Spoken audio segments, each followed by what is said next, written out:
Wethouder heeft vertrouwen in Toekomst Kunstencentrum. SV Venray presenteert sluitende begroting. Het is vandaag 20 mei. Dit is het Pelemaasjournaal.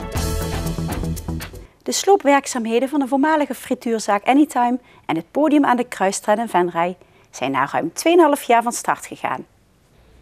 In oktober 2011 brandden de cafetaria en het jongerenpodium uit.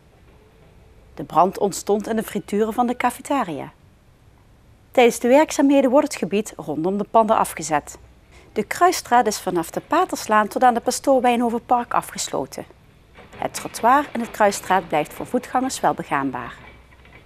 Bewoners van de Kruisstraat kunnen via het Pastoor Wijnhovenpark ontsluiten. Begin juni moeten de werkzaamheden zijn afgerond. De werkzaamheden worden op werkdagen uitgevoerd tussen 7:30 's ochtends en 5 uur 's middags. De gemeente Venray vraagt begrip voor de overlast die de werkzaamheden kunnen veroorzaken. De belangstelling voor het Kunstencentrum Jeruzalem is ondanks roerige tijden groot. Dat bleek uit het groot aantal bezoekers tijdens de open dag. In totaal bezochten bijna 2000 mensen de open dag van het Kunstencentrum, om onder andere te kijken naar voorstellingen en presentaties gegeven door cursisten. Tijdens de open dag is ook het cursusaanbod van volgend seizoen gepresenteerd, waar enige vernieuwing in te vinden is. We hebben nu ook een groot aantal korte cursussen, dus dat mensen ook wat kunnen te kiezen hebben. Een groot aantal projecten. We zijn weer met het onderwijs bezig. We hebben projecten voor ouderen, projecten voor proberen ook voor koren te doen. We helpen muziekverenigingen, opleidingen voor muziekverenigingen, voor maar liefst bijna 30 verenigingen doen wij de opleidingen. Net wat ik zeg, voor zo ongeveer 40 basisscholen, middelbare scholen weer projecten. En natuurlijk een heleboel cursisten, cursussen die we aanbieden in allerlei genres. Het zijn roerige tijden voor Kunstencentrum Jeruzalem. De organisatie heeft te kampen met een terugloop van cursisten en daarmee omzet. En ook de subsidie vanuit de gemeente is gekort. De gemeenteraad heeft ondanks veel kritiek en bezwaren wel unaniem ingestemd met het nieuwe ondernemingsplan en een grote reorganisatie. De overlevingskans voor het Kunstencentrum. Wethouder Lucien Peters is dan ook blij met dit besluit. Volgens hem is een dergelijke culturele instelling onmisbaar in Venray. Je ziet het ook aan de veelheid mensen die hier zijn, dat het enorm leeft. Hè. Voor de gemeente Venray is het ook iets wat ontzettend belangrijk is. Een van de pijlers die we hier gewoon nodig hebben en moeten blijven ontwikkelen. En dat is wat nu speelt. Gelukkig heeft de gemeenteraad wel unaniem gezegd, wij gaan daar verdere stappen mee zetten. En die stappen zijn we nu ook aan het zetten. Om daar samen goede invulling aan te geven. Gepast op de tijdspannen waarin we nu zitten. En volgens mij is het bestuur en ook de directie daar op een goede manier mee bezig. En samen zullen we die verandering door moeten. En waar nu ook al de eerste stappen voor zijn gezet. En ik heb er alle vertrouwen in dat dat ook goed gaat komen. Ook directeur Co van der Velpen heeft vertrouwen. Samen met de gemeente is de directie hard bezig met het werken aan een langetermijn toekomstplan. Tot nu toe kan ik niet anders zeggen dat we met de gemeente buitengewoon constructief aan het overleggen zijn. En aan het nadenken en aan het rekenen. En alles wat erbij komt, kijk, het is vrij complex. Om in ieder geval kunsteducatie, ook voor de toekomst, voor de verre toekomst ook, veilig te stellen voor Venray. En alle vertrouwen in, net wat Lucien ook zei, alle vertrouwen in dat het ook goed gaat komen.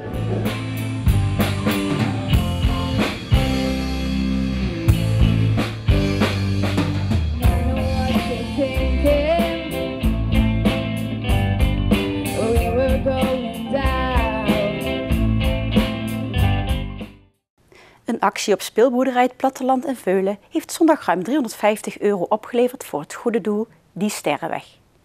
Dit is een dagopvangtehuis voor kinderen met een handicap in het Zuid-Afrikaanse Plettenberg Bay.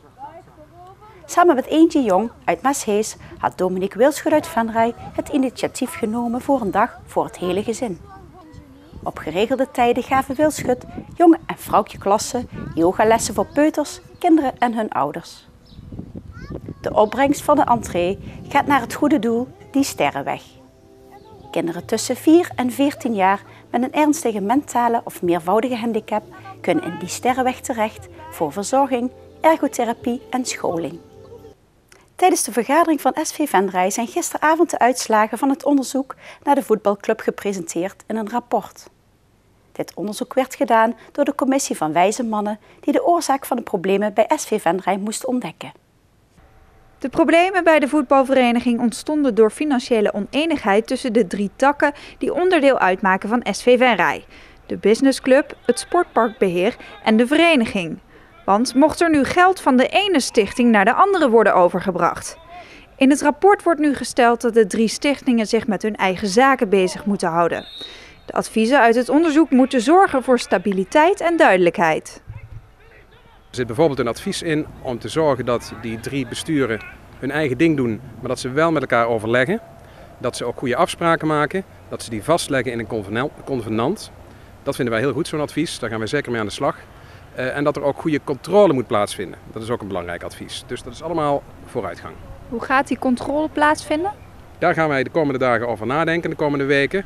Maar dat zal grotendeels moeten gebeuren, denk ik, door externe partijen die niet betrokken zijn verder bij SV Venray en die dat op een goede manier kunnen doen.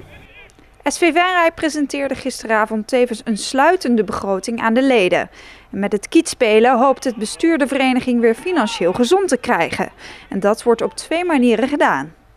Op de eerste plaats kijken naar de uitgaven. Die brengen we omlaag met wat bezuinigingen links en rechts. Maar wat we ook gaan doen is meer geld verdienen met SV Venray.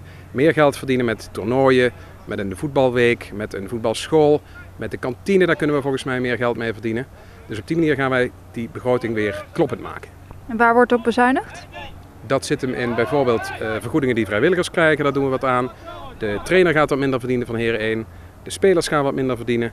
En zo zijn er allerlei manieren waarop we de uitgaven wat terugbrengen. Het interimbestuur hoopt dat deze veranderingen ervoor gaan zorgen dat de organisatie weer stabiel wordt en SV Venray zich voornamelijk weer kan bezighouden met plezier bieden aan leden, ouders, vrijwilligers en sponsoren. Tot zover het Pelemaasjournaal. Tips kunt u mailen naar de redactie. Deze uitzending wordt herhaald tot en met woensdag 6 uur 's avonds. Donderdagavond is er weer een nieuw journaal. Weer of geen weer, bij ons is het altijd vakantieweer. Aankomende nacht is het droog. Morgen overdag is het half tot zwaar bewolkt. Het wordt 's ochtends snel warm.